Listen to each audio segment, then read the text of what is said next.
This podcast is supported by MIDI Health. Are you in midlife, feeling dismissed, unheard, or just plain tired of the old healthcare system? You're not alone. For too long, women's serious midlife health issues have been trivialized, ignored, and met with a just deal with it attitude. Many of us have been made to feel ashamed or forgotten. In fact, even today, 75% of women seeking care for menopause and perimenopause issues are left entirely untreated. But here's the powerful truth. It's time for a change. It's time for MIDI. MIDI is not just a healthcare provider. It's a women's telehealth clinic, founded and supported by world-class leaders in women's health. What sets MIDI apart? We are the only women's telehealth brand covered by major insurance companies, making high-quality expert care accessible and affordable. Our clinicians provide one-on-one, face-to-face consultations where they truly listen to your unique needs. We offer a full range of holistic, data-driven solutions, from hormonal therapies and weight loss protocols to lifestyle coaching and preventative health guidance. This isn't one-size-fits-all care. This is care uniquely tailored for you. At MIDI, you will join our patients who feel seen, heard, and prioritized. You will find that our mission is clear: to help all women thrive in midlife, giving them access to the health care they deserve. Because we believe midlife isn't the middle at all. It is the beginning of your second act. Ready to feel your best and write your second act script? Visit joinmidi.com today to book your personalized insurance-covered virtual visit. That's joinmidi.com. MIDI, the care women deserve. This is episode 363 of That Shakespeare Life. Just like the work of William Shakespeare, That Shakespeare Life is powered by our patrons. Listeners just like you can access bonus insider content that goes along with every episode here at That Shakespeare Life when you sign up at patreon.com/That Shakespeare Life. Sign up today and stay tuned after the episode for even more details. Hi, I'm Richard Miller. I'm professor of pharmacology at Northwestern University in Chicago, and also the author of Drugged, the science and culture behind psychotropic drugs, from Oxford University Press. Another great method for studying the life of William Shakespeare includes listening to this broadcast. It's That Shakespeare Life with my friend Cassidy Cash.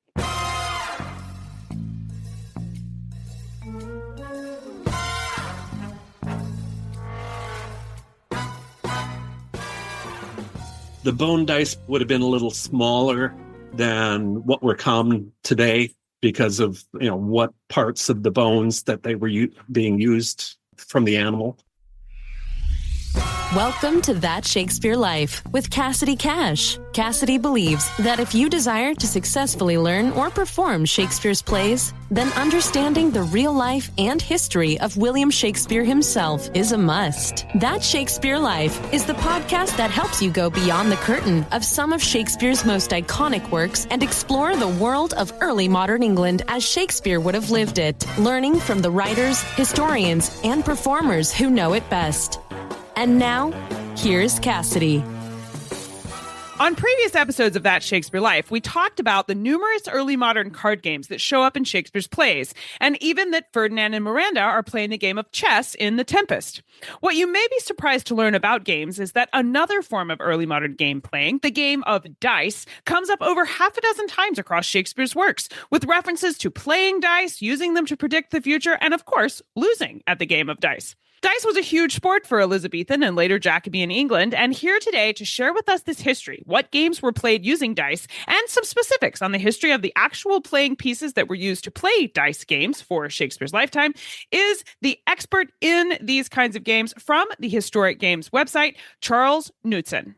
Charles Knutson is part of the team that runs Historic Games, a website that has been researching and teaching games of the past for over 30 years. As members of a historical reenactment group, they have demonstrated historic games at various events all over the country and internationally. Charles, along with his wife, began to create their own historic board and fabric game merchandise, followed by their own line of historic and modern novelty dice and period playing cards. Since the reenactment group's original focus was the 17th century, the primary focus of Historic Games has remained on fun games that can be documented in Europe at least as early as 1700.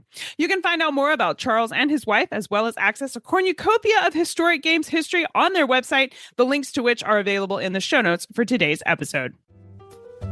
Before we get into the conversation today, I want to remind you that coordinating history content, including museum artifacts, research articles, paintings, and woodcuts all about dice games for the 16th and 17th century, are available just for patrons of our show. On our show notes page, you can click the detailed show notes button to access all of these extras, and the URL for where to find that is CassidyCash.com/episode 363.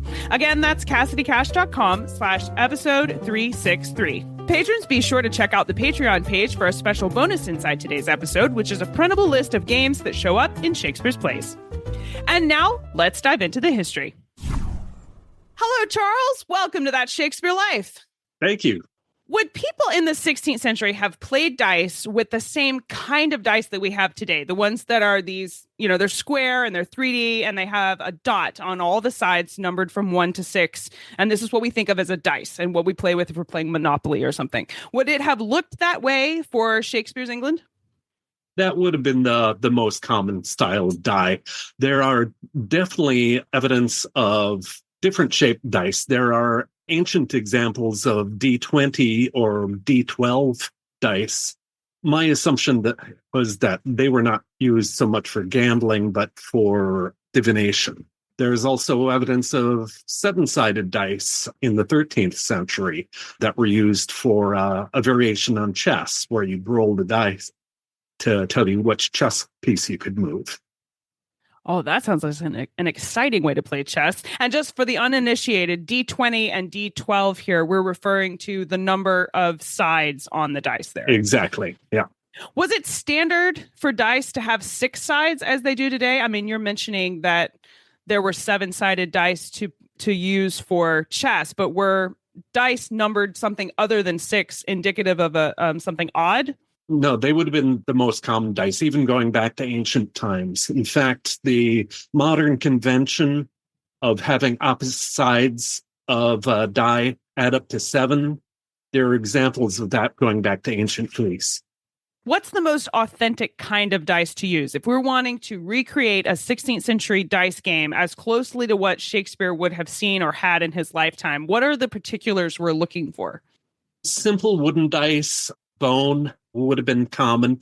The bone dice would have been a little smaller than what were common today because of what parts of the bones that they were being used from the animal. Those would have been smaller, but again, wood, bone, ivory on occasion, probably more for the upper class. Would they have drawn the dots on there? Were they just burning it into the dice, or was they cutting it on there with some kind of tool and scraping it out? Or I'm wondering if it would have been circles, which feels like a product of the Industrial Revolution to me because they're so precise and uniform. They would have been drilled primarily with some sort of simple hand drill. Probably some of the wooden ones may have been burned on occasion as well. In your publication on early modern dice games, you mention a 16th century writer who talks about children in Norfolk, England, playing a dice game with the, quote, postern bone in the hinder foot of a sheep, ox, goat, fallow, or red deer, end quote. Now, what would these dice have looked like? And why were they playing with the pastern bones of a bovine? I have a couple examples. I don't know if we can see them on camera. We can see them on camera. This will go out for our patrons will be able to see the video version, but I can put pictures for the show notes. Yeah. Yeah. They're what we would have called knuckle bones. Although strictly speaking, they're anatomically closer to an ankle bone. And they would have been part of pretty much any cloven-hooved animal. I've got one here that's from a sheep that is about a little over an inch long. I've got a friend in Alaska who sent me one from a moose. Wow, that's so much bigger. And huge. it's almost 3 inches long. The way they were used is they're kind of roughly rectangular, and they were used as a 4-sided die. So the flat side was worth 1 point. The concave side was 3 points. The side with kind of the belly was 4 points, and then kind of the ear-shaped side was 6 points. And again, I mentioned the convention of opposite sides adding up to 7. That applies to these knuckle bones as well. But they were used as dice, again, going back as far as ancient times. They are also used for a children's skill game that was similar to jacks, where you would toss them up and try to catch them in different ways. And there's even a Greek fresco showing a group of women playing with them, and you can actually see the shape of the knuckle bones that they're playing with in that type of game. That is so much fun to see. We have a video on our YouTube channel where I walked through one version of knuckle bones, and I think I was guessing about the point. I mean, I had researched it, so I was educatedly guessing, but I wasn't aware that the sides were adding up to 7. I didn't put that together. So that's fun to know that that convention survives. I think that's really neat. Now, your publication references a painting by Peter Bruegels from the 1560s. It's titled Kinderspiel, in which he draws a multi-sided dice. And now this looks very much like a dreidel that's used for celebrating Hanukkah. Tell us about this kind of die and what games would have been used to play with this particular kind. It's basically the same idea as a dreidel. In English, there's a couple different names, a teetotum or a put and take. In recent years, there was a so-called pirate game that was published using one called Morgan's Revenge. And basically, it's a little top that you spin, and the sides are marked P and a number or T and a number. So everyone would ante a coin or two to the pot. You'd take turns spinning the top, and P means you have to pay that much into the pot. T means you get to take that much out of the pot. And usually there was a star or an A or something designating one side, which meant you get to win the entire pot and then start over, and everyone would have to ante again. Again, just a simple gambling game, similar to using a dreidel. And I assume they would have been made out of wood as well. Wood. We've got an antique example that we reproduce that was out of metal, cast out of metal, sometimes pewter and things like that. When you wanted to be super fancy is when you brought out your pewter dreidel. You wanted to impress people before you took all their money. I see. Now, this next question was submitted by a listener to That Shakespeare Life. Elliot, thank you so much for sending in this question. Charles, Elliot is a high school student, and he says that he saw a 17th century game portrayed in the film Pirates of the Caribbean. It was called Liar's Dice, and he was excited to learn that Liar's Dice was a real historic game, but wanted to ask you specifically whether Liar's Dice would have been around for Shakespeare's lifetime. I have not seen it that far back, so it's possible, but I couldn't say one way or the other. So, Elliot, no, Shakespeare probably wouldn't have played it, but a really cool historic game nonetheless. So kudos to Pirates of the Caribbean for getting that one right. For this next question, I ask that you briefly follow me on a rabbit trail here. But one movie that I enjoyed is called El Dorado, and it's an animated film. And the characters have a running comic spoof on a con they run using, quote, loaded dice, which, of course, are dice that are weighted so that they always land on a particular outcome when you throw them.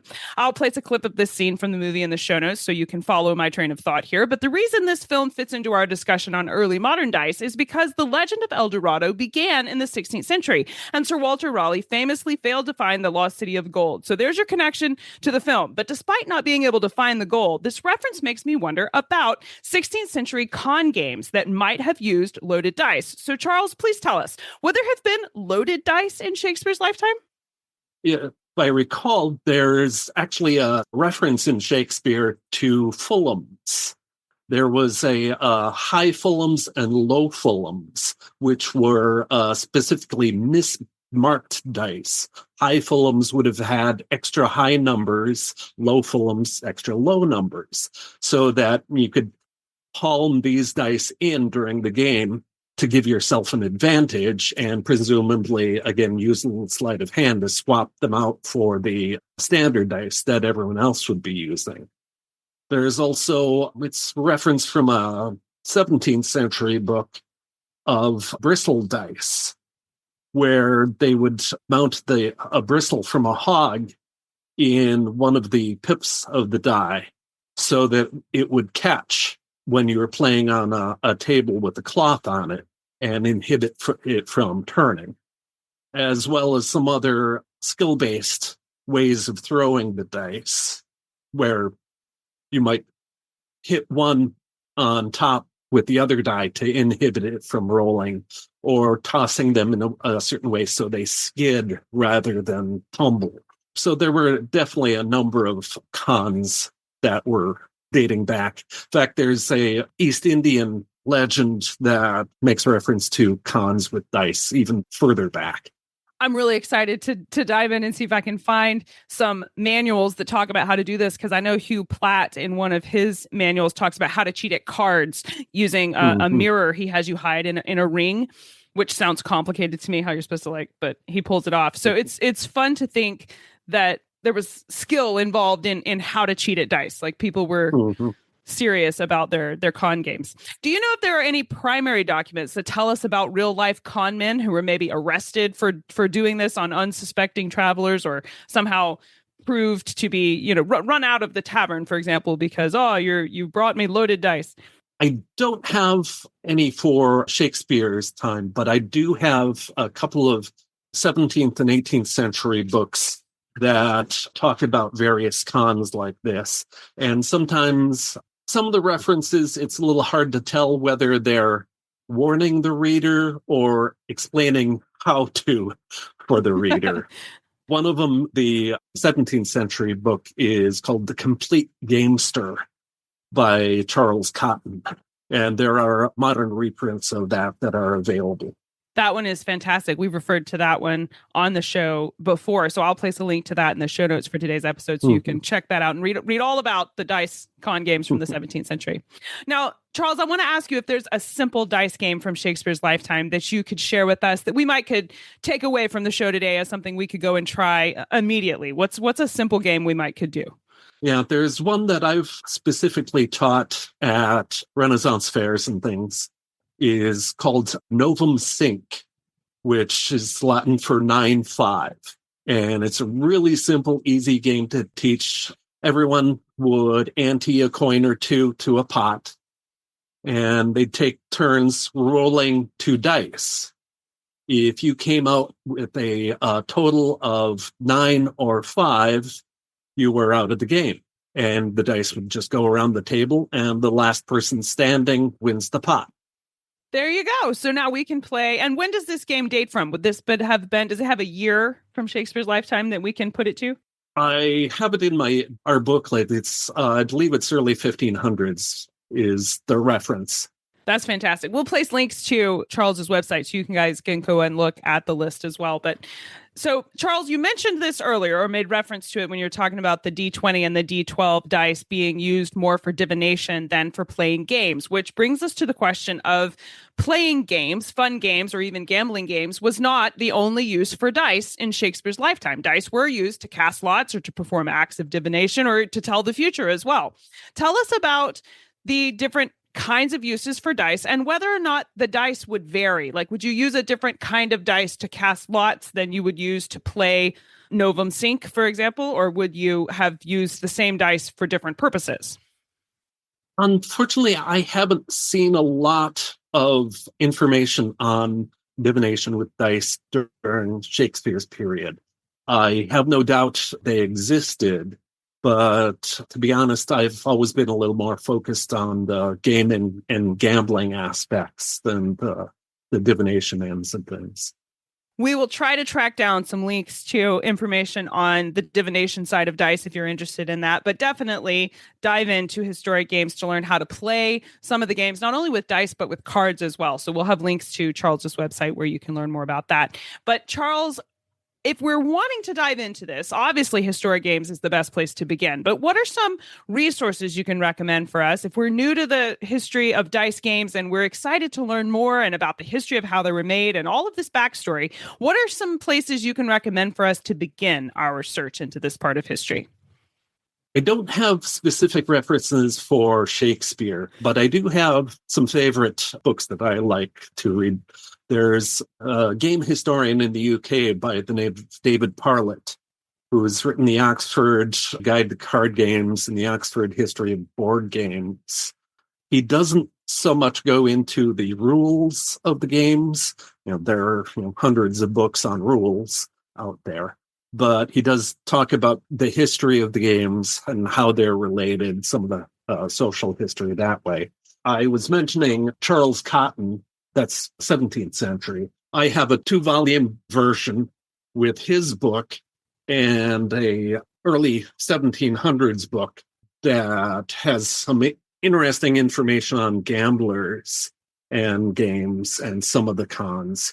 The 2-volume book that I have is called Games and Gamesters of the Restoration, that has those two. The other very interesting thing is it's much earlier than Shakespeare, but would be Alfonso X's Book of Games. Alfonso X of Spain in the 1280s commissioned a book of games with the rules.